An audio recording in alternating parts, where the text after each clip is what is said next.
नमस्कार, मैं हूं अंकुर और आप देख रहे हैं सत्यहिंदी.com। आइए एक नजर डालते हैं अब तक की सुर्खियों पर।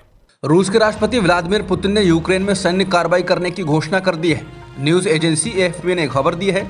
पुतिन ने दुनिया के बाकी देशों को चेताया है कि रूस की सैन्य कार्रवाई में दखल देने की किसी भी कोशिश के गंभीर नतीजे होंगे।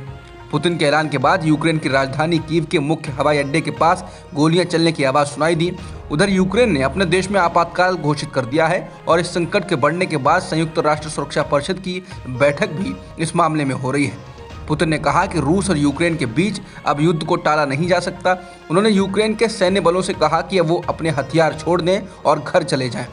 रूस की ओर से पूर्वी यूक्रेन के लुहांस्क और दोनेत्स्क को आज़ाद देश के तौर पर मान्यता देने के बाद से ही उस पर दुनिया के तमाम देशों ने प्रतिबंध लगा दिए हैं, लेकिन बावजूद इसके रूस पीछे हटने को तैयार नहीं।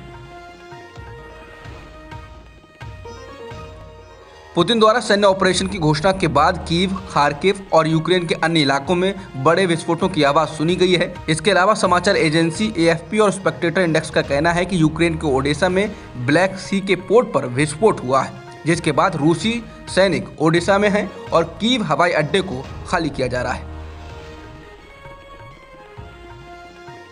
रूस द्वारा यूक्रेन पर सैन्य कार्रवाई करने के ऐलान की अमेरिकी राष्ट्रपति जो बाइडेन ने निंदा की है। बाइडेन ने कहा कि रूस ने यह कदम बिना वजह उठाया है और पूरी तरह गलत भी है।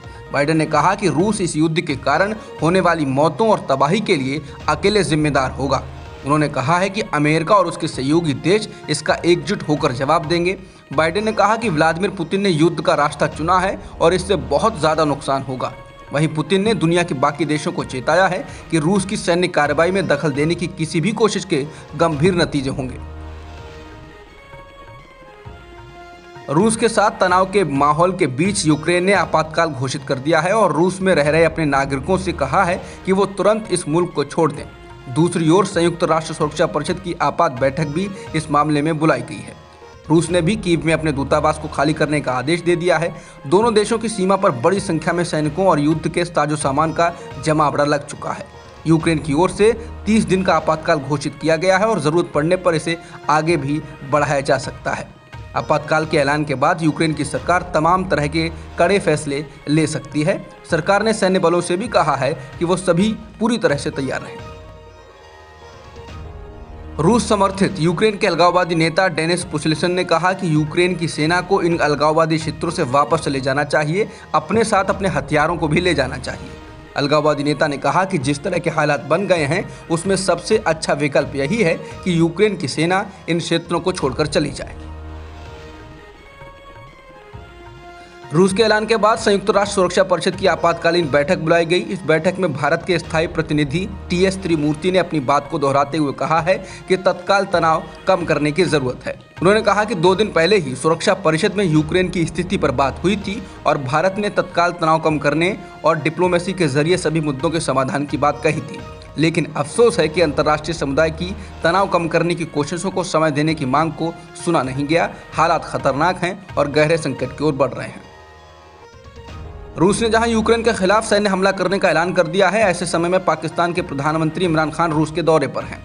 इमरान खान की मॉस्को यात्रा पर प्रतिक्रिया व्यक्त करते हुए अमेरिका ने कहा है कि यूक्रेन में रूस की कार्रवाइयों पर आपत्ति जताना हर जिम्मेदार देश की जिम्मेदारी है।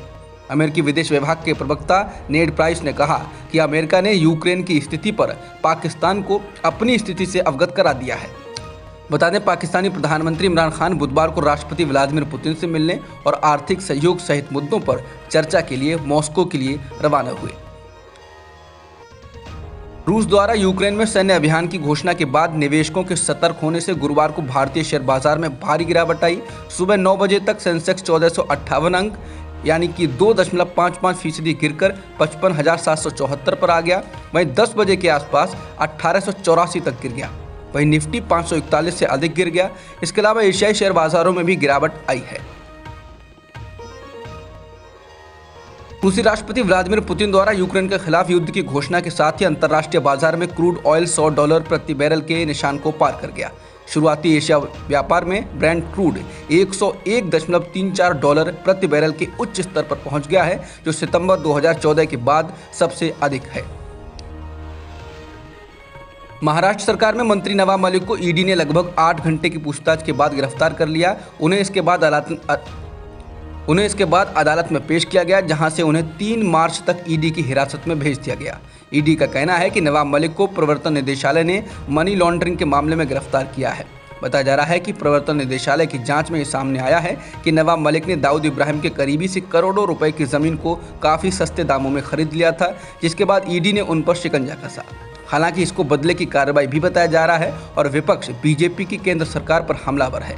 नवाब मलिक ने भी कहा है कि वो झुकेंगे नहीं, लड़ेंगे, जिसके बाद राजनीतिक लड़ाई और बढ़ने के आसार हैं।